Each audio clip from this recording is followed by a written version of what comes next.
కూడా చేయడం జరిగింది. ఎందుకంటే ఇప్పుడు చూసినా అనుకో, రాజశేఖర రెడ్డి పోలవరం మొదలు పెట్టేటప్పుడు కూడా ఎన్విరాన్మెంటల్ క్లియరెన్స్ లేవు. అయినా కానీ ఏదో ఒక చోట ఎవరో ఒకరు ఈ పనిని మొదలు పెట్టాలి అనే ఉద్దేశంతో పోలవరం పనులు మొదలు పెట్టడం జరిగింది.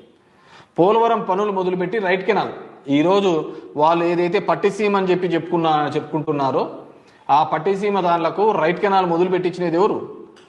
రాజశేఖర రెడ్డి కదా.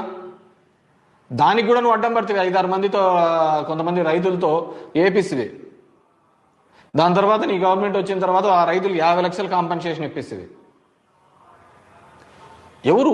ఇరిగేషన్ అంటేనే రాజశేఖర రెడ్డి గారు వైఎస్ఆర్ కుటుంబంలో ఉన్నప్పుడే 2004 ముందు చూడండి కేటాయింపులు ఎన్ని ఉన్నాయో, ఇప్పుడు చూడండి కేటాయింపులు ఎన్ని ఉన్నాయని.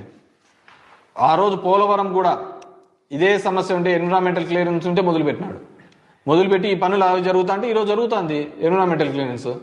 ఈరోజు ఎవరు గవర్నమెంట్లో ఉన్నారు? రాయలసీమకి ఒకవేళ లిఫ్ట్కు లేదనుకోండి ఎన్విరాన్మెంటల్ క్లియరెన్స్, మీరు తెప్పించుకోండి. మేము మొదలు పెట్టాం కదా, స్టార్ట్ చేశాం కదా. Development is a continuous process.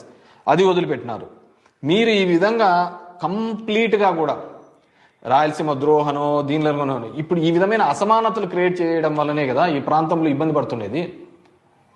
ఆ రోజులో అంటే కొంతమంది ఉండేవాళ్ళు, మైసూరాడి మామ, ఎంవి రమణారెడ్డి, కొంతమంది అనంతపురం జిల్లాలో ఉన్న వాళ్ళు కొంతమంది పాదయాత్రలు చేసినారు ఇదే విధంగా రాయలసీమకు సంబంధించి.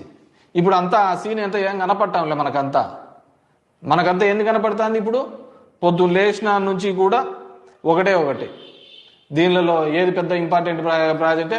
అనసూయ, అన్వేషు, శివాజీ. ఇవి తప్ప మనకి ఏదైనా కనపడతా అంటేనే కదా. ఏందో నాకు అర్థమే కావటంలే.